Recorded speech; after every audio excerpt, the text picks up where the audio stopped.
Hallelujah, praise God. आइए हम खुदा के कलाम की ओर बढ़ते हैं। हम निकालेंगे लूका रचित सुसमाचार उसका 17 अध्याय 19 वचन। लूक 17:19।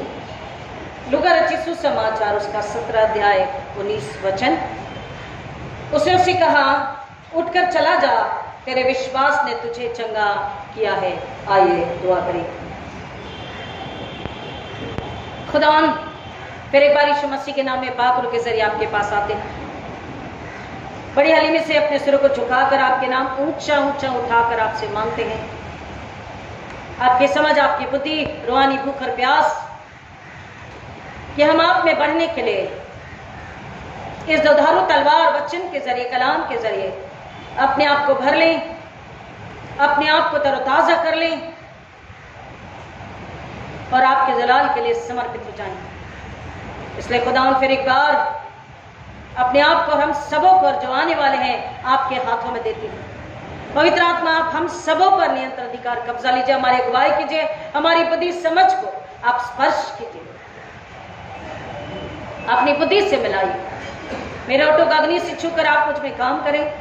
सुनने वालों को आत्मा के कान, आत्मा की भूख और प्यास से भरकर आपके लिए फैलाने के लिए, प्रार्थना विनंती के लिए, इस योजना के लिए आप आशीष कीजिए। जो पहली बार सुन रहे या सुनेंगे, खास तौर पर खुदावन आसमानी रूहानी समझ को, बुद्धि को उनके लिए मांग लेते हैं कि वो रूह पहली बार सुने, मसीह पर ईमान लाए और वो पूरे छुटकारे में पिता परमेश्वर पूरी आजादी में एक और गवाही को आपके पास ला सके। ऐसा होने दीजिए यीशु मसीह के नाम में, आमीन। खुदा का शुक्र करेंगे, फिर एक बार हमें जिंदगी मिली और हम उसके घर में आकर इबादत कर सकते हैं। कई जगह ऐसी है, कई लोग ऐसे हैं जो कहते हैं कि हम इबादत नहीं कर पा रहे क्योंकि बहुत ज्यादा विरोध है, सताव है, तनाव है, बाइबल चर्चें जलाए जा रहे हैं, छुपकर भी जहां इबादत करते हैं, तय खाने में भी, वहां पर भी लोग पहुंच जाते हैं। लेकिन कई लोग इतनी वेदना के बावजूद भी, तकलीफों के बावजूद भी खुदा में हालेलुया बढ़ रहे हैं। गवाहियां आ रही हैं, सुसमाचार प्रचार बढ़ रहा है। हालेलुया, क्योंकि उसका वचन जिंदा है, काम करने वाला है और जमीन पर अपने काम किए बिना वो खाली नहीं लौटने वाला। हालेलुया, हम खुदा का शुक्र करेंगे। आज मेथोडिस्ट कैलेंडर के अनुसार लेप्रोसी मिशन संडे पूरी दुनिया में मनाया जा रहा है। उस वक्त प्रभु यीशु मसीह जब इस जमीन पर थे और हमने अपने पूर्वजों से भी सुना है कि लेप्रोसी कोड़ एक ऐसी पीड़ा, एक ऐसी तकलीफ, ऐसी बीमारी, महामारी थी जिस वजह से लोग मौत को तो पाते ही थे, लेकिन घराने, परिवार टूट जाते थे क्योंकि इलाज कोई नहीं था और ये इन्फेक्शियस यानी कि फैलने वाली बीमारी, और इसलिए उन्हें समाज से बाहर दूर रखा जाता, गांव से बाहर। और इसलिए परमेश्वर ने अपने एक बंदे को बोझ दिया। 1874 में एक आयरिश मैन जिनका नाम वेल्सली कोस्बी बेली, जिन्होंने भारत में पहले वहां पर और उसके बाद धीरे धीरे भारत में इस बात को समझाने की, सिखाने की कोशिश करी। और भारत में 1973 में 1973 में लेप्रोसी मिशन शुरू हुआ और आज सबसे ज्यादा चर्चेस, कलीसियाएं इस सेवा को पूरा करती है। हालेलुया। लेप्रोसी मिशन जो है मेथोडिस्ट चर्च के जरिए भी दूर दूर तक गांव में, खेड़ों में, शहरों में, हॉस्पिटल्स के जरिए, घरों की सेवाओं के जरिए, गांव में सेवा करने के जरिए परमेश्वर की महिमा के लिए पूरा किया जाता है। लोग इस बात का सवाल करते हैं कि वाई लेप्रोसी, इतनी ऐसी खतरनाक बीमारी, महामारी, ऐसी पीड़ा क्यों? और इस बात का जवाब साइंटिस्ट, डॉक्टर्स ढूंढते रह गए और आज भी ढूंढ ही रहे हैं। हालांकि कुछ वैक्सीन उन्होंने बनाई, लेकिन पूरी तरह से वो व्यक्ति ठीक नहीं हो पाता। अगर हम बाइबल में आते हैं इस सवाल का जवाब ढूंढने के लिए कि वाई लेप्रेसी, कोढ़ क्यों, इतनी दर्दनाक, इतनी भयानक, इतनी भयंकर महामारी, और कलाम इस बात का जवाब देता है कि मनुष्य जब परमेश्वर के खिलाफ चला जाता है, रेबेलियसनेस, विद्रोह करना, परमेश्वर के खिलाफ विद्रोह करना, rebellion against God's authority, rebellion against God's deputy authority, and rebellion against God's regulations and economy.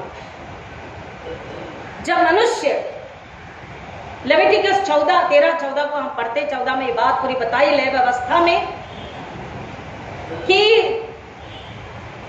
किस तरह से जिसको भी कोढ़ है, जिस घर में कोढ़ है, जिस भवन में कोढ़ है, जिस देश राष्ट्र में, चर्च में कोढ़ है, उसको किस तरह से शुद्ध किया जा सकता है। और नए नियम में भी हम देखते हैं कि प्रभु यीशु मसीह ने जब कोढ़ी उसके पास आए कि अगर तू चाहे तो हमें शुद्ध कर सकता है, और यीशु ने कहा मैं चाहता हूं कि तुम शुद्ध हो जाओ। और यीशु मसीह ने उन्हें शुद्ध किया, उन्हें कंप्लीट पूरा किया, उन्हें चंगाई दी, उन्हें छुटकारा दिया। लेकिन बाइबल इस सवाल के जवाब को हमें बहुत ही क्लियरली देती है कि जब मनुष्य परमेश्वर के खिलाफ विद्रोह करना, यानी कि बलवा करना, जब मनुष्य परमेश्वर के खिलाफ बलवा करता है, उसके चुनाव, उसके निर्णयों के खिलाफ, परमेश्वर जो निर्णय लेता है, परमेश्वर अपने नबियों को, अपने खादिमों को चुनता है, उनके खिलाफ, परमेश्वर की ठहराई हुई योजना के खिलाफ परमेश्वर ने न केवल भौतिक रूप से, आर्थिक रूप से, भौगोलिक रूप से, लेकिन आत्मिक रूप से, विद्वानी रूप से भी जो याजकगण चुने हैं, उनकी जिम्मेदारियां जो है, उसमें अगर बीच में कोई अपने आप को जबरन लेकर आता है, खुदा की महिमा नहीं करता, तब परमेश्वर का क्रोध। और मनुष्य जब परमेश्वर ने जो काम ठहराया, जिस तरीके से ठहराया है, उसके अनुसार ना करते हुए अपनी इच्छा में, अपनी लालसा में वो विद्रोह करते हैं, तो वो पाप करते हैं, और पाप की वजह से परमेश्वर का क्रोध उड़ेलता है और वो उस महामारी से ग्रसित होते हैं। 3 बातें हैं। पहला हम देखेंगे, परमेश्वर ने जो अधिकार या अथॉरिटी अपने भविष्यद्वक्ता को या अपने नबी को चुन करके या अपने सेवक को चुन करके दिया है, उसके खिलाफ कुड़कुड़ाना, बड़बड़ाना। गिनती की किताब 12 अध्याय 1 से 10, गिनती 12 1 से 10, नंबर्स 12 1 to 10। इसमें हम देखते हैं कि मूसा के खिलाफ कौन बड़बड़ा रहा था, कौन कुड़कुड़ा रहा था? उसकी बहन मिरिम। हारून भी था, हारून ने भी कुड़कुड़ाया, लेकिन मिरिम की जलन ज्यादा थी, उसका गुस्सा, उसकी बड़बड़ाहट, उसकी कुड़कुड़ाहट। वहां पर मूसा नहीं था, वहां पर मूसा नहीं था, मूसा मौजूद नहीं था वहां पर। लेकिन कौन मौजूद था? परमेश्वर। हालेलुया। परमेश्वर ने देखा, परमेश्वर ने सुना, परमेश्वर ने उनके हृदय को, आत्मा को तौला, और परमेश्वर ने क्या देखा कि मैंने, किसने? यहोवा परमेश्वर कह रहा, मैंने चुनाव किया, मैंने चुना, मैंने बुलाया, मैंने भेजा, मैंने उसे ये सेवा दी। लेकिन उसकी बहन मिरिम क्या कर रही है? परमेश्वर के चुने हुए दास के खिलाफ कुड़कुड़ा रही है। उसके हृदय में जलन है, और बलवा है। 12वां अध्याय, मूसा ने कुछ स्त्री से विवाह कर लिया। तब मरियम और हारून मूसा की निंदा करने लगे क्योंकि उसने उस कुछ स्त्री से विवाह कर लिया था। उन्होंने कहा, क्या यहोवा ने केवल मूसा ही के द्वारा बातें की है? क्या उसने हमारे द्वारा भी बातें नहीं की? अपने आप को बड़ा साबित करना। और इसलिए वचन कहता, जो जितना है उतना अपने आप को अगर ना समझे तो परमेश्वर के क्रोध को बुलावा देते। अब कलाम बहुत सुंदर है। आगे क्या कहता है? और यहोवा ने यह बात सुनी। हालेलुया। किसने बात सुनी? मूसा ने नहीं सुनी, मूसा वहां है भी नहीं। यहोवा ने यह बात सुनी और मूसा तो पृथ्वी भर के निवासियों में सबसे अधिक नम्र था। यहोवा को यह बात अच्छी नहीं लगी। यहोवा परमेश्वर ने उन तीनों को मिलाप वाले तंबू में बुलाया और उन तीनों से बात करी। और यहोवा ने कहा, मेरी बातें सुनो, यदि तुम में कोई नबी हो तो मैं यहोवा अपने आप को उस पर दर्शन के द्वारा प्रकट किया करता हूं, मैं उससे स्वप्न में बात करता हूं। परंतु मेरे दास मूसा के साथ ऐसा नहीं है। वह तो मेरे पूरे घराने में विश्वास योग्य है। मैं उससे आमने सामने प्रत्यक्ष रूप से बात करता हूं, गुप्त रूप से नहीं। वह यहोवा का रूप भी निहारने पाता है। तब तुम मेरे दास मूसा की निंदा करते समय क्यों नहीं डरे? परमेश्वर का भय बुद्धि का आरंभ है। और जो उसका भय मानता है उसे बुद्धि आती है कि कब अपनी जुबान खोले, कब अपनी जुबान ना खोले, किसकी बुराई, किसकी निंदा, कब कुड़कुड़ाहट, कब अपनी बड़ाई, ये पवित्र आत्मा बताता है। परमेश्वर का भय मानना बुद्धि का आरंभ है। बुद्धि सोने चांदी मूंगे से बढ़कर है। बुद्धि हमारे विवेक, हमारी कॉन्शियस को जिंदा रखती है। बुद्धि हमें जीवन देती है। बुद्धि हमें नाश होने से बचाती है। यहाँ पर परमेश्वर का क्रोध भड़का, अतः यहोवा का क्रोध उन पर भड़का और वह चला गया। तब बादल तंबू के ऊपर से उठ गया। तब मरियम कोढ़ से हीम के समान श्वेत हो गई। अपने भाई के खिलाफ जिसको खुदा ने चुना है एक भली सेवा के लिए, उसके खिलाफ जलन क्या हमें भी नहीं बात करता? कुड़कुड़ाहट, घमंड, अहंकार, बड़प्पन, और खुदा का क्रोध भड़का और उस पर कोढ़ है। अब हमने जो इस बात को सुना है, और आज भी मैंने इंट्रोडक्शन में कहा कि जिसे कोढ़ होता उसे समाज के बाहर, नगर के बाहर एकदम दूर रखा जाता। यहां पर भी वही बात है। उस मरियम को एक सप्ताह तक, फॉर अ वीक, उसे छावनी के बाहर रखा गया। ये तो मूसा ने दुआ करी, परमेश्वर रहम दिल है। और ऑफ कोर्स 7 दिन जब वो छावनी के बाहर रही तो उसने भी पश्चाताप किया होगा और परमेश्वर ने उस पर रहम किया।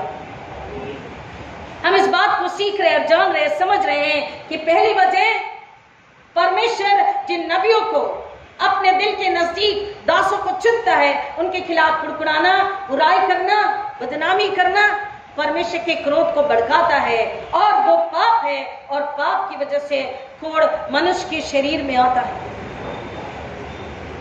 लेकिन केवल शारीरिक ही नहीं, आत्मिक कोढ़ भी खुदा कहता है, इसलिए छुटकारे की बात की गई है। दूसरा, परमेश्वर ने जो अधिकार दिया है, परमेश्वर ने जो अधिकार दिया है उसके खिलाफ अगर हम जाते हैं, आएंगे मेरे साथ में दूसरा इतिहास उसका 26 अध्याय, 2 Chronicles 26th chapter 16 onwards। दूसरा इतिहास उसका 26 अध्याय 16 से आगे उज्जियाह के विषय में बातें हैं। उज्जियाह 16 साल की उम्र में अधिकार को पाता है और कलाम कहता है कि जब तक वो परमेश्वर का भय मानता रहा, हालेलुया, जब तक वो परमेश्वर की संगति में चला, हालेलुया, तब तक वो सफल होता गया। Praise God. जब तक उज्जियाह परमेश्वर के भय में, परमेश्वर की उपस्थिति में, परमेश्वर की सोच और समझ में, परमेश्वर के निर्णयों में यहोवा परमेश्वर के भय और प्रेम में बढ़ता गया। वो कहता है, जब उज्जियाह मेरे साथ आएंगे 5 वचन 26 का, उज्जियाह जकरिया जो परमेश्वर के दर्शन की समझ रखता था, उसके दिनों में उज्जियाह परमेश्वर की खोज में लगा रहा, और जब तक वह यहोवा की खोज में लगा रहा, परमेश्वर ने उसे सफलता दी। Hallelujah. He was growing, he was flourishing, growth होती गई उसके राज्य में, उसके जीवन में, क्योंकि वो किसकी खोज में था? किसकी खोज में था?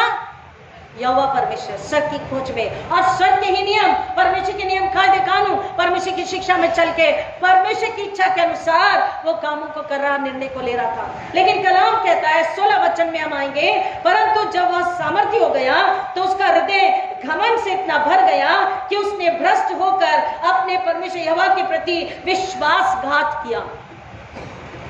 घमंड, विद्रोह, विश्वासघात, भ्रष्ट होना, 4 बजे यहीं पर है। घमंडी हो जाना, भ्रष्ट हो जाना, विश्वासघात करना, परमेश्वर का भय नहीं मानना। और उसने विद्रोह करके, विश्वासघात करके क्या किया? कौन सी दुष्टता, पथभ्रष्टता करी? उसने यहोवा के मंदिर में धूप की वेदी पर धूप जलाने के लिए प्रवेश किया। परमेश्वर ने याजकों के लिए जो काम, जो सेवा रखी है, वो याजक ही कर सकते हैं। अगर कोई कहे कि हम भी याजक से कम नहीं, तो परमेश्वर कहता है, अगर जहां लोग नहीं जानते वहां लोग कहते हैं मैं पास्टर हूं, तो परमेश्वर कहता है वहां पर हारून और मिरियम है, मूसा नहीं है, लेकिन वहां पर कौन है? परमेश्वर होता है। परमेश्वर में सुनता है, परमेश्वर में परखता है। जो तुम्हें दिया है, जो सेवा दी, जितनी बुलाहट दी, उसे आत्मा सच्चाई से कहता पूरा करो, तो जो तुम्हारे पास है उसमें बढ़ोतरी होगी, वो छीना नहीं जाएगा। हालेलुया, आमीन। वो वापस नहीं लिया जाएगा। लेकिन तुम अगर पथभ्रष्ट हो जाओ, घमंडी अहंकारी हो जाओ और पोजीशन, पावर की लालसा में, झूठ में अगर चले जाओ, तो परमेश्वर का वचन क्या कहता, आगे देखिए। उसने यहोवा के मंदिर में धूप की वेदी पर धूप जलाने के लिए प्रवेश किया। तब अजर्या याजक उसके पीछे पीछे भीतर गया, और उसके साथ यहोवा के 80 याजक थे जो शूरवीर भी थे। और उन्होंने उज्जियाह राजा का विरोध करके उससे कहा, हे उज्जियाह, यहोवा के लिए धूप जलाना तेरा कार्य नहीं, वरन हारून वंशीय उन याजकों का है जो धूप जलाने के लिए अभिषिक्त किए गए हैं। पवित्र स्थान से निकल जा, क्योंकि तूने विश्वासघात किया है। उज्जियाह को एक राज्य सौंपा गया, एक काम सौंपा गया, एक जिम्मेदारी सौंपी गई। वह अपना ही काम, अपनी ही राज्य की सेवा परमेश्वर के भय में करता, आराम से, प्रेम से, आदर से करता, धीरज से करता, तो और अधिक खुदा से तरक्की, आनंद, बरकत, इज्जत, शोहरत, दीर्घायु, सब कुछ खुदा देता, क्योंकि ये उसका वायदा है। जो थोड़े से में संतुष्ट है, उसे मैं बहुत का अधिकारी बनाऊंगा। हालेलुया। उसने क्या किया? याजकों की सेवा, याजकों का काम, जो केवल अभिषिक्त दास ही कर सकते हैं, अपने हाथ में ले लिया। और उसे याजक समझा भी रहे हैं कि आप ऐसा मत कीजिए, ये गलत है, आप विश्वासघात कर रहे हो। यहोवा के भवन में धूप जलाना केवल उसके अभिषेक याजकों का ही काम है। आप परमेश्वर का अनादर मत कीजिए। आगे वचन कहता, तो यहोवा परमेश्वर की ओर से आदर नहीं पाएगा, क्योंकि जो परमेश्वर का आदर करेगा वो आदर का पात्र होगा, लेकिन जो यहोवा परमेश्वर का आदर नहीं करेगा वो अनादर का पात्र होगा। वो कह रहा है तो यहोवा परमेश्वर की ओर से आदर न पाएगा। परंतु उज्जियाह धूप जलाने के लिए हाथ में धूप डाल लिए हुए झुंझला उठा, और जब वह याजकों पर झुंझला रहा था, तो याजकों के सामने ही यहोवा के भवन में धूप की वेदी के पास उसके माथे पर कोढ़ फूट निकला।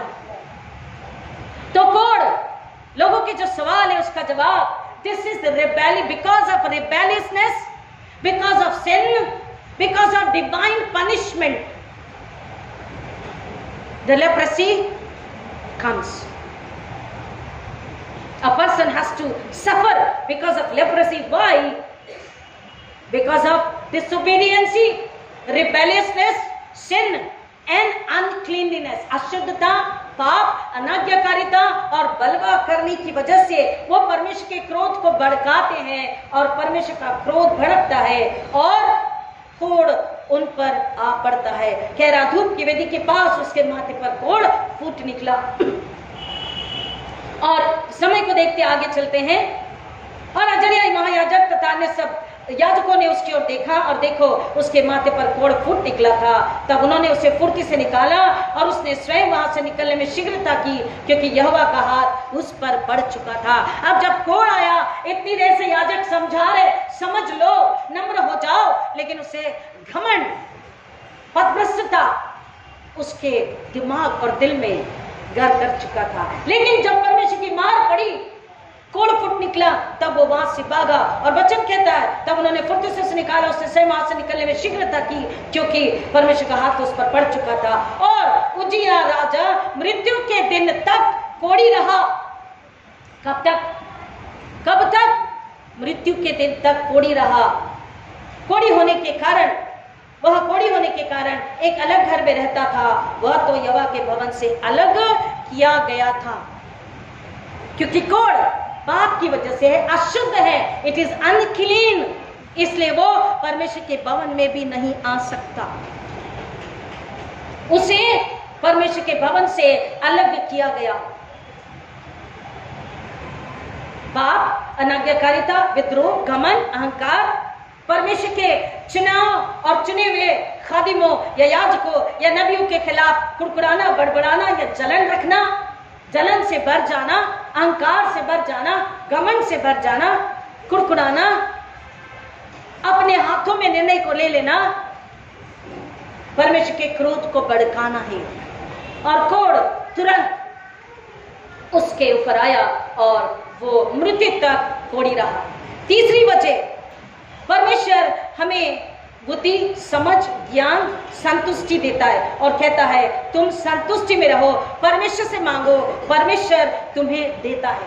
लेकिन परमेश्वर के अर्थव्यवस्था के खिलाफ, परमेश्वर के आशीषों को जो हम पर उंडेलता है, उसमें असंतुष्ट रह करके अगर हम लालच में, चोरी में चले जाते हैं, तो हम परमेश्वर के क्रोध को भड़काते। आएंगे मेरे साथ में दूसरा राजा 5वां अध्याय 20 से 27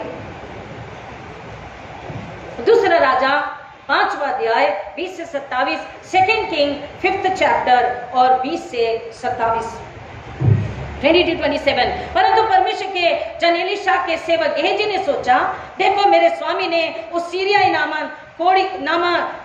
नामान को यूं ही छोड़ दिया, जो कुछ वह लाया था उसके हाथ से नहीं लिया।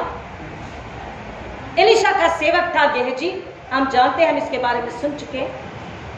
उसके मन में शैतान ने सिर्फ काम किया कि देख, वो तो चांदी, सोना, ड्राई फ्रूट्स, उस समय में प्रथा थी कि जब मिलने जाते तो अंजीर की टिक्कियां, किशमिश, काजू, बादाम ये सब लेकर जाते, चांदी, सोना ये लेकर जाते, मोस्टली चांदी। और उसने देखा कि मेरे स्वामी ने कुछ भी नहीं लिया। उसके मन में लालच ने घर किया और वो कहता है कि देखो मेरे स्वामी ने उस सीरियाई नामान को यूं ही छोड़ दिया, जो कुछ वो लाया था उसके हाथ से नहीं लिया। यहोवा के जीवन की शपथ, मैं उसके पीछे दौड़कर उससे कुछ ना कुछ ले ही लूंगा। किसकी शपथ? गलत काम करने जा रहा, लेकिन उसकी बुद्धि देखिए मर चुकी है। उसकी लालच ने, उसकी असंतुष्टि ने उसकी बुद्धि को मार दिया। यहोवा परमेश्वर की शपथ खा रहा और कह रहा है, मैं जाकर उसके पास से कुछ ना कुछ तो ले ही लूंगा।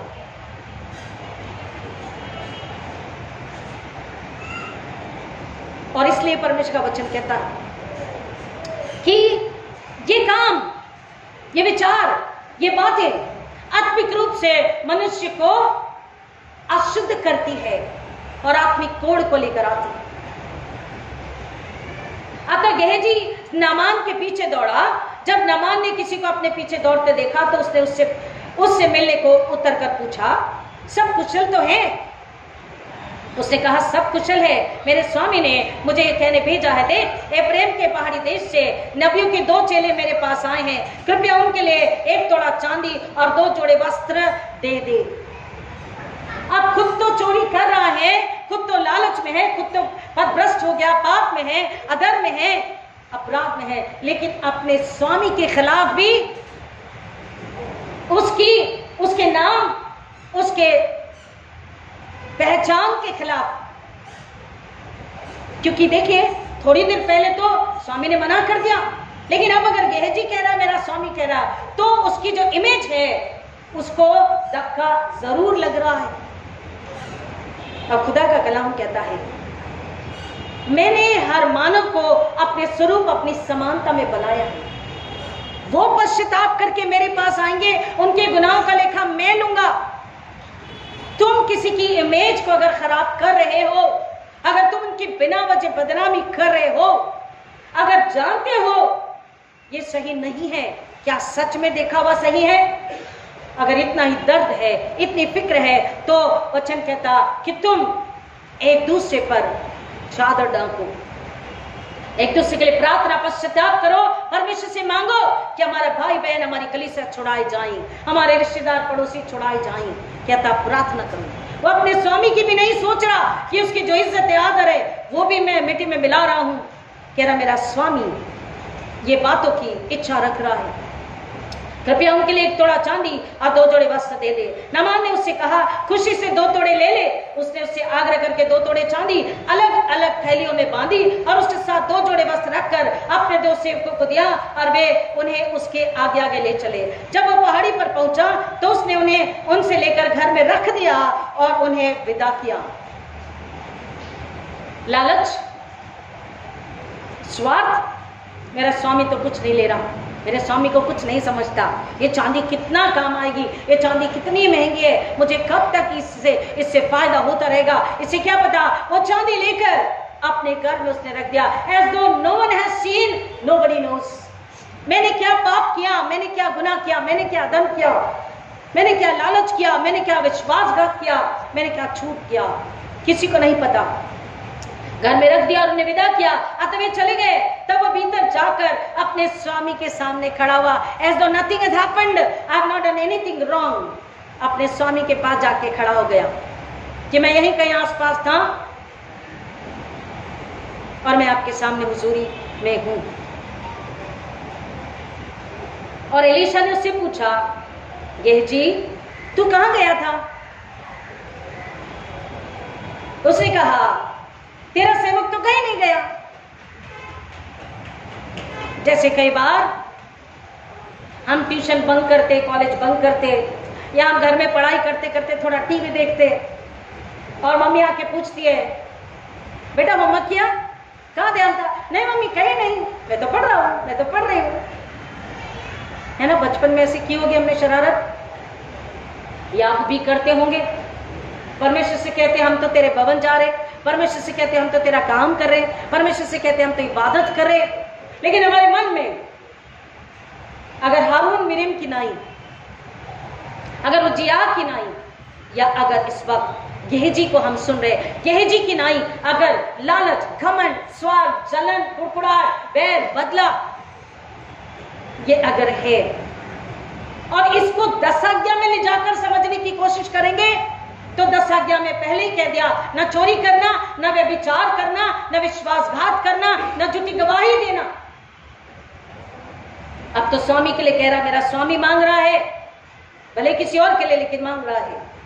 गेहजी ने उससे कहा, तेरा सेवक तो कहीं नहीं गया। तब उसने उससे कहा, सुनिए ध्यान से, क्या मेरा हृदय उस समय तेरे साथ न था जब वह मनुष्य तुझसे मिलने को अपने रथ से उतरा था? से हालेलुया। हर घड़ी, हर जगह, हर पल, हर परिस्थिति में जहां भी हम हैं, वहां यहोवा परमेश्वर प्रभु यीशु मसीह पवित्र आत्मा की उपस्थिति है। हालेलुया। वो हमें देखता है, वो हमें सुनता है, वो हमें महसूस करता, वो हमें जांचता है, वो हमें परखता है और हमसे क्या चाहता है? क्या चाहता है? क्या चाहता है? हम अपनी उस गलती, उस गमन, उस लालच, उस बैर, उस धोखे से, उस चोरी से, उस विश्वासघात से, उस व्यभिचार से, उस मूर्ति पूजा से, वो कहता है ये लालच एक प्रकार की मूर्ति पूजा है। इसलिए 10 आज्ञा यीशु मसीह ने दे दी, उसके सार को समझेंगे तो जिंदगी निकल जाएगी। क्या कहा स्वामी ने कि क्या जब वो व्यक्ति अपने रथ से उतरा तो क्या मेरा मन वहां नहीं था? क्या मेरा हृदय उस समय तेरे साथ न था जब मनुष्य तुझसे मिलने को अपने रथ पर से उतरा? Question mark. तुझे लगा मेरा स्वामी तो बहुत दूर है, लेकिन तू भूल गया कि तेरे स्वामी को यहोवा परमेश्वर ने अपनी बुलाहट, अपनी ताकत, अपनी सामर्थ, दूरंदेशी नजर, पवित्र आत्मा की आंख, पवित्र आत्मा की आंख सब कुछ दी है। चाहे मैं तेरे पास हूं, चाहे मैं तुझसे दूर हूं, मैं तुझे देख सकता हूं, मैं तुझे देख सकता हूं, परख सकता हूं। मेरा हृदय उस समय तेरे साथ कह रहा, उस व्यक्ति के साथ नहीं। किसके साथ? स्वामी कह रहा मेरा हृदय उस समय तेरे साथ था। अपने उस दास के साथ, गेहजी के साथ। तब उससे कहा क्या मेरा हृदय उस समय तेरे साथ न था जब वो मनुष्य तुझसे मिलने को अपने रथ पर से उतरा? क्या यह अवसर धन, वस्त्र, जैतून की बारी, दाख की बारी, भेड़, बैल, दास, दासी लेने का है? Question mark. उसका हृदय दुख से भर गया, पीड़ा से भर गया कि मेरे साथ इतने समय से है, लेकिन फिर भी इसके हृदय में से वो बुराई, वो लालच, वो असंतुष्टि, वो गमन, वो अहंकार अब तक नहीं गए। क्या ये समय धन का, वस्त्र का, जैतून की बारी का, दाख की बारी, भेड़, बैल, दास, दासी लेने का है? इसलिए नामान का कोढ़ तुझे और तेरे वंश को सदा लगा रहेगा। क्या कहा स्वामी ने? एलीशा ने क्या कहा? क्योंकि तूने क्या करी है? चोरी करी, विश्वासघात किया, झूठ बोला, लालच किया, अधर्म अपराध किया। तूने ऐसा सोचकर और ऐसा करके अपनी आत्मा को, अपने हृदय को, जहां तेरा यहोवा परमेश्वर रहना चाहिए, आत्मा जो परमेश्वर का मंदिर है, और तेरा शरीर, तूने सबको क्या किया है? अशुद्ध और अपवित्र किया। इसलिए कोढ़ वाले को अनक्लीन कहा जाता है। परमेश्वर का क्रोध कह रहा है, इसलिए नामान का कोढ़, नामान तो ठीक हो गया। हम गीत को गाते ना, एलीशा की नामान ने बात मानकर यरदन नदी में डुबकी लगाई, डुबकी लगाई रे बाबा, डुबकी लगाई, यरदन नदी में डुबकी लगाई। उसने पहले तो विद्रोह किया, लेकिन बाद में एक बच्चे ने उसे बताया, इससे भी बड़ा भारी काम तुझे करना तो क्या तू नहीं करता?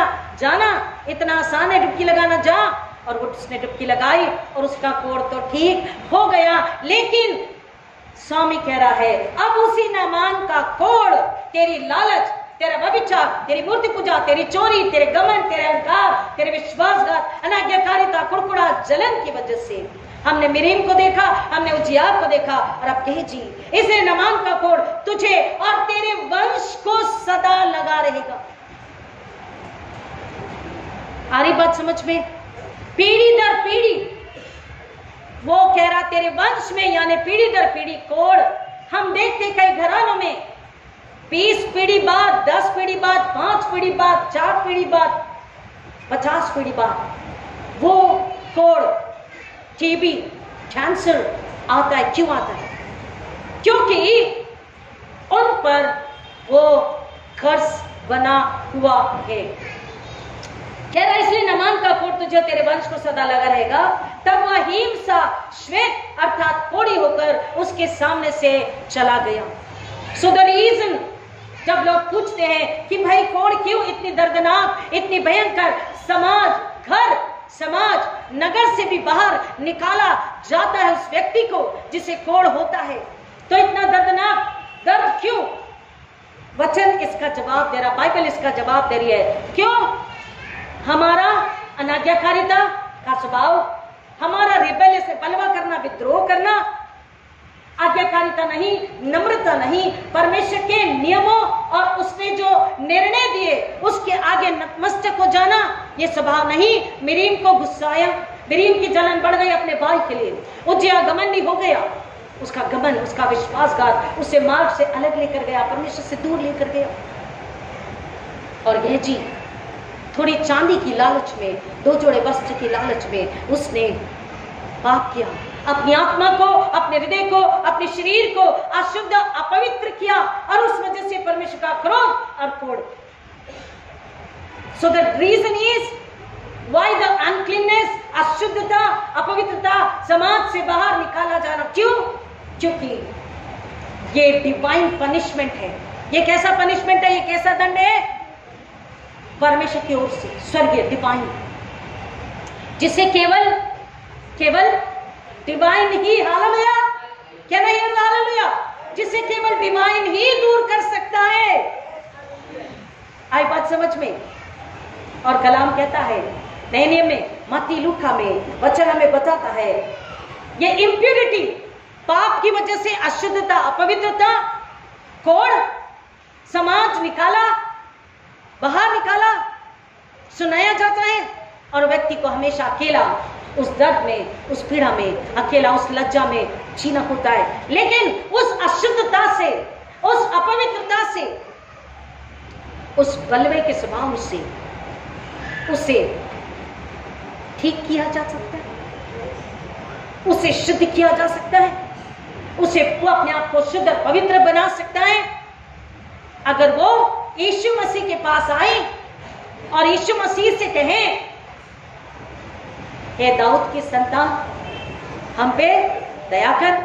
या वो ये कहे, यीशु मसीह, अब तो इस वक्त में, इन दिनों में, इस सदी में जब लोग सुसमाचार प्रचार को सुन रहे हैं, हम उन्हें बताएं कि अगर आप यीशु मसीह के पास आते हो, यीशु मसीह को सुनकर उस पर विश्वास करते हो, तो कौन, हम क्रिसमस से सुनते हुए आ रहे समैरिटन्स, जो गैर मसीह है, गैर यहूदी है, उनके लिए भी छुटकारा मसीह में निर्धारित, निश्चित किया गया है। यहां पर जो मैंने एक ही वचन पढ़ा था लूका 17:19 में, उसने उससे कहा, उठकर चला जा, तेरे विश्वास ने तुझे चंगा किया है। 10 कोढ़ी आए थे, 10 ने मांगा। ऐसा हुआ कि जब यरूशलेम को जा रहा था तो सामरिया और गलील के बीच से होकर निकला। जो ही उसने किसी गांव में प्रवेश किया तो दूर खड़े 10 कोढ़ी उससे मिले। उन्होंने ऊंची आवाज में पुकार के कहा, हे यीशु स्वामी, हम पर दया कर। जब उसने उन्हें देखा तो कहा, जाकर अपने आप को याजकों को दिखाओ। और ऐसा हुआ कि जाते जाते वे शुद्ध हो गए। प्रभु यीशु मसीह ने कंपैशन, दया से बढ़कर उन्हें शुद्ध किया, चंगाई दी, लेकिन उनसे कहा, जाकर याजक को बताओ। क्योंकि लेविटिकस को प्लीज घर जाके पढ़िए, लव व्यवस्था को, वहां पर भी यही बात है। याजक उनके वस्त्र को, उनके शरीर को, उनके घर को, घर की दीवारों को, यहां तक कि घर के अंदर की ईंट को खोद कर देखा जाता कि अगर उसमें कोढ़ है तो उन्हें तुरंत उस घर को खाली करने कहा जाता, क्योंकि शुद्धता वॉज डिमांडेड। प्यूरिटी, शुद्धता, पवित्रता, क्योंकि हमारा परमेश्वर पवित्र है। आत्मा का कोढ़, ये तो शरीर को, लेकिन आत्मा का कोढ़ हमने इसमें से समझ लिया कि आत्मा, हृदय, विचार, घमंडी, पथभ्रष्ट, अहंकारी, झूठ, लालच, बैर, ईर्ष्या, जलन में अगर आ जाता है तो हृदय, वो आत्मा अशुद्ध हो गई, अपवित्र हो गई, और परमेश्वर के क्रोध को उसने अपने आप ही बुलावा दिया। That person only invites the wrath of God, कोई और नहीं, वो आत्मा, वो हृदय, वो शरीर खुद परमेश्वर के क्रोध को दावत देता है, और परमेश्वर के क्रोध में वो शरीर कोढ़ से भर जाता है। लेकिन खुदा कलाम कहता है कि इस डिवाइन पनिशमेंट को, स्वर्ग से जो दंड आया है, उसको स्वर्ग ही, हालेलुया, डिवाइन ही अलग, दूर, हमेशा के लिए कर सकता है। हालेलुया। जब मनुष्य, हमें आज परमेश्वर ने दुनिया में रखा है कि अब इस संसार को बताए। देखिए, ना केवल मसीह लोग, लेकिन हम अगर अपने 4 दीवारी के बाहर, घर के बाहर, समाज में, देश में, पड़ोस में, पूरी संसार में नजर करें तो परमेश्वर के निर्णयों के खिलाफ, प्रकृति जो परमेश्वर ने सृजी है उसके नियमों के खिलाफ मनुष्य क्या कर रहा है? काम कर रहा है। और मनुष्य की आत्मा पथभ्रष्ट हो गई है, मनुष्य की आत्मा नाश हो गई है। मनुष्य चाहे मसीह गैर मसीह विश्वास से, आज्ञाकारिता से, समर्पण से और पश्चाताप से दूर हो गए हैं। अब जैसे ही अगर हम मसीह में आकर पश्चाताप करते हैं, कोड़, आत्मिक कोड़ हमेशा के लिए दूर हो जाता है। लेकिन प्रियो, अगर वापस से हम विश्वास, आज्ञाकारिता, समर्पण, कन्फेशन यानी कि हमारा पश्चाताप हम फिर से छोड़ दे, फिर से संसार शरीर में लग जाए, तो कोड़ वापस आना है। कौन सा कोड़? शरीर का नहीं दिखेगा, लेकिन आत्मा का कोड़ जरूर वापस आएगा, क्योंकि डिवाइन ने, उस स्वर्गीय ने हमें बचा लिया, छुड़ा लिया, शुद्ध कर दिया हमेशा के लिए।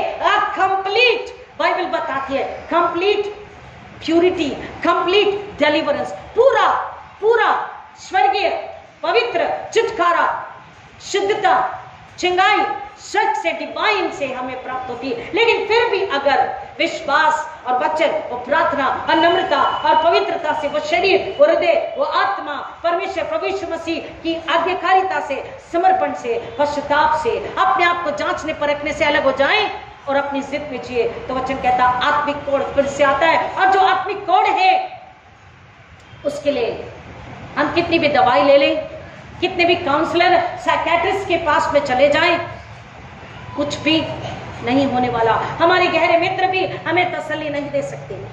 हमारे अंदर का कोड़ दूर करने, आत्मा की अशुद्धता को निकालने, हमें शुद्ध बनाने, परमेश्वर के योग्य बनाने, परमेश्वर से मिलाने के लिए डिवाइन ही हमारे लिए परमेश्वर ने भेजा।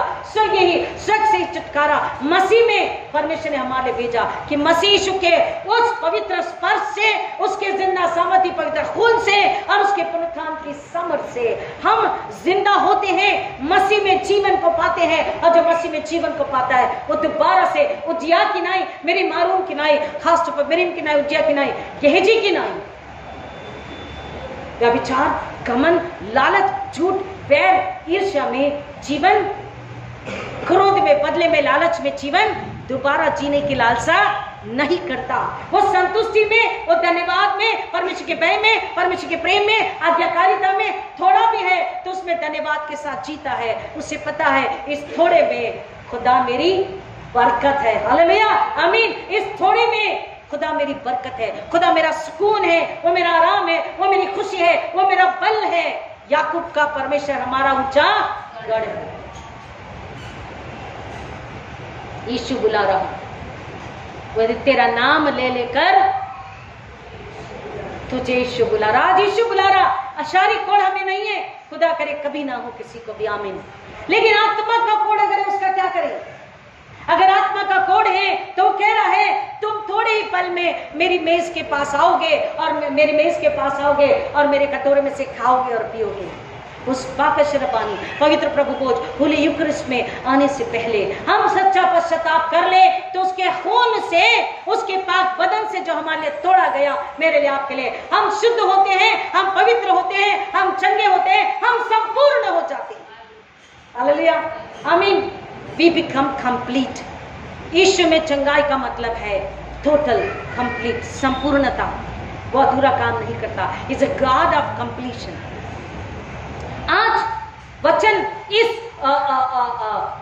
लेप्रोसी मिशन संडे के जरिए, क्यों लेप्रोसी मिशन संडे बनाया जाता, क्यों लेप्रोसी के हॉस्पिटल्स और ऐसे छोटे छोटे हॉस्पिटल्स भी, प्राथमिक उपचार केंद्र भी बनाए गए हैं, वो भी क्रिश्चियंस के जरिए। क्यों? क्योंकि परमेश्वर का वचन कहता है कि उन लोगों तक ये गुड न्यूज, ये सुसमाचार, ये खबर पहुंचे कि डिवाइन पनिशमेंट को जमीन से कोई डॉक्टर सलाहकार नहीं, कोई औषधि नहीं, कोई बलिदान नहीं, डिवाइन पनिशमेंट को डिवाइन जजमेंट के साथ, डिवाइन ग्रेस के साथ, हालेलुया, डिवाइन मर्सी के साथ, हालेलुया, जो स्वर्गीय क्रोध आया है, दंड आया है, स्वर्ग से ही दया, स्वर्ग से ही अनुग्रह, स्वर्ग से ही प्रेम मिला गया है। और आपके आत्मा का कोड़ हमेशा के लिए दूर हो सकता। अगर आप किसी को भी बीमारी में, दर्द में तड़पते देखो, कोड़, कैंसर, टीबी, किसी प्रकार की बीमारी, महामारी या झूठ में, पाप में, उनसे कहो अब तड़पने का, रोने का, लज्जित होने का, दुखी होने का समय खत्म हुआ। हालेलुया। आप उन्हें बताएं कि प्रियो मसीह यीशु में, क्योंकि मसीह के पास पूरा कंप्लीट छुटकारा, आत्मा का, पहले आत्मा का और शरीर का अपने आप छुटकारा मिल जाता है। हम उससे मांगे कि अगर पीढ़ियों का कोई श्राप अगर उसे तोड़ा नहीं गया, सुनिए ध्यान से, मसीह ने सूली पर सब कुछ पूरा कर दिया, लेकिन हमने अगर पश्चाताप के साथ दृढ़ विश्वास में उसे तोड़ा नहीं है, तो आज वक्त है कि हम उसके सूली की छांव तले, उसके मांस लहू को जो मेरे लिए, आपके लिए, आप बोलिए सिर्फ मेरे लिए तोड़ा गया, मेरे लिए बहाया गया, और उसमें मुझे पूरा छुटकारा, संपूर्ण छुटकारा, पवित्र छुटकारा, divine deliverance, divine healing, divine completeness मुझे चाहिए। यीशु मुझ पे दया कीजिए, मैं आपके चरणों में हूं। आप जब दुआ करते प्रियो, और इसके बाद कभी भी गलती में, अधर्म में, गुनाह में, पाप में, घमंड में, अहंकार में, बैर में, ईर्ष्या में, जलन में, बुराई में अपने दिल दिमाग को, हाथों को नहीं लगाते, अपने मोबाइल को नहीं लगाते, अपना समय ऐसे गलत कामों के लिए खर्च नहीं करते, वो कहता तेरी पीढ़ी दर पीढ़ी आज इसी पल में छुटकारे को पाकर आशीषित हुई। हालेलुया, हालेलुया, आमीन। हम अपने बच्चों को बताएं, अपने दोस्तों को बताएं, अपने पड़ोसी को बताएं कि डिवाइन रात will be washed out by the divine grace and mercy. Hallelujah. हमें लोगों तक पहुंचना है इस खुश खबर को लेकर, चंगाई को लेकर, मसीह यीशु के अनुग्रह दया को लेकर, कि मसीह यीशु के अनुग्रह में, दया में, उसकी सूली में, उसके नाम के जरिए ही आपका पूरा छुटकारा है। इस चर्च को, दुनिया में जितने मसीह है, चर्चेस है, हमें गुड न्यूज देने के लिए रखा गया है। दुनिया में आज है लोग, कई लोग हैं जो कोढ़ से ग्रसित है। प्रियो, हम उनके पास 2 रुपए, 5 रुपए, 10 रुपए, 100 रुपए, 50 रुपए, 1000 रुपए, जितना भी हम देते या दे चुके देते हैं प्रियो, लेकिन उसके साथ साथ उन्हें बताएं कि ये तकलीफ हमेशा के लिए जा सकती है। हालेलुया। अगर आप चाहें तो आइए हमारे यीशु में, जो स्वर्गीय है, जो स्वर्गीय पनिशमेंट आया था, उसका पूरा छुटकारा, पूरा इंतजाम किया जा चुका है। बड़ा दिन इसलिए हमने मनाया, आप भी उस बड़े दिन में शरीक हो जाइए। आप मसीह में पूरा छुटकारा, पूरी चंगाई, पूरी आनंद को ले लीजिए और उसका जय जयकार, धन्यवाद कीजिए, क्योंकि वचन कहता है वो 10 में से एक ही लौट कर आया था, और वो कौन था? समारिटन, वो सामरी था। क्या इस परदेशी के अतिरिक्त, परदेशी सामरी, क्या इस परदेशी के अतिरिक्त प्रियो, हम ये महीने पूरा सुनते आ रहे कि उद्धार गैर यहूदियों के लिए भी है, छुटकारा गैर यहूदियों के लिए भी है। हमें उन्हें बताना है कि गुड न्यूज तुम्हारे लिए भी है, छुटकारा तुम्हारे लिए भी है, चंगाई तुम्हारे लिए भी है। प्रभु इन वचनों की गहराई में जाने आशीष करें कि डिवाइन से कैंसिल करके उनके जीवन में आशीष को, आनंद को, आजादी को, बरकत को, छुटकारे को, चंगाई के लिए, पीढ़ी दर पीढ़ी के लिए हम उन्हें यीशु के पास जब लाते हैं, वो उसे पाकर एक और आत्मा को वो जाकर वो गुड न्यूज देते हैं, एक और आत्मा को वो चंगाई, छुटकारे के लिए यीशु के पास लाते हैं, और तब हमारे जरिए, उनके जरिए यीशु मसीह की महिमा होती है, और शैतान हमारे पैरों तले कुचला जाकर लज्जित होता है, और यीशु की सूली को महिमा हम लेकर आते। प्रभु इस वचन की गहराई में जाने पवित्र आत्मा के से हमारी मदद करे, हमारी अगुवाई करे, कि हम एक रूह को उस दर से छुटकारा दिलाकर मसीह के पास पूरे आनंद में लेकर आ सके। आमीन। आइए दुआ करें। खुदा नाम आपका शुक्र करते हैं कि आपने फिर एक बार हमें याद दिलाया कि चर्चेस को, कलीसियाओं को, हमारे बच्चों को, हमारे जवानों को, स्त्री पुरुषों को, बुजुर्गों को, हमें से हर एक को आपने इस डिवाइन छुटकारे को मनुष्य तक पहुंचाने के लिए हमें रखा है, हमें चुना है, हमें भेजा है। पिता, आपकी बुलाहट को हम धन्यवाद के साथ कबूल करके, इसे ग्रहण करके अपने साथ लेकर जाएं, और अपने पड़ोसी के लिए प्रार्थना, अपने देश और राष्ट्र के लिए प्रार्थना करें, उन जगहों, गांवों के लिए, इंटीरियर्स के लिए जहां पर कोड़ी पेशेंट्स है। पिता, हम प्रार्थना करते हैं कि हम उन तक पहुंचे, हमारी कलीसिया उन तक पहुंचे, आपके दुल्हन, आपके घराने उन तक पहुंचे, और उन्हें गुड न्यूज दे, ताकि पिता परमेश्वर वो छुटकारा पाए। यीशु की सूली, यीशु की मौत, यीशु का पुनरुत्थान, यीशु के लहू को महिमा मिले, और हम निशाने की ओर दौड़े चले जाएं, हम अपने हिस्से की आशीष पाए। खुदा उन्हें अनुग्रह आपसे मांगते हैं। जो पहली बार सुन रहा, उन्हें खासतौर पर यीशु के खून में छुपा के पवित्र आत्मा के हाथों में देती हूँ। पिता, हम सबके जरिए केवल आपको महिमा मिले, ऐसा होने दीजिए। आपकी मेज के आगे आ रहे, हम पे दया कीजिए, मांगते यीशु मसीह के नाम में, आमीन। और हमारे प्रभु यीशु मसीह का अनुग्रह, परमेश्वर पिता का प्रेम, पवित्र आत्मा की संगति और शांति आप सबों के साथ अब आजकल खुदा निश के दोबारा आने तक हमेशा हमेशा बनी रहे। आमीन।